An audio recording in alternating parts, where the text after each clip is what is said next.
Kaya lang ang problema, baka mayroong ibang alam na paraan na matatanggal yung password mo na hindi mabubura yung data. Yung ano, yung file. Hindi.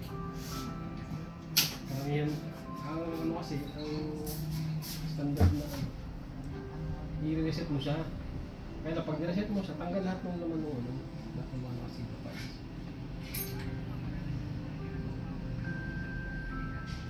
Ano na?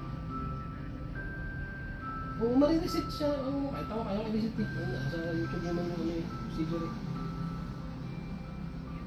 So, hindi. Ang tinatanong ko, kung mayroong paraan na pwede siya i-reset na hindi magbubura yung files.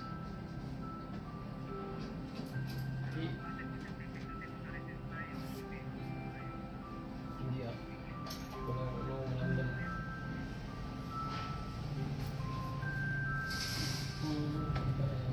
Kaya lang dapat nila muna na talaga spammer.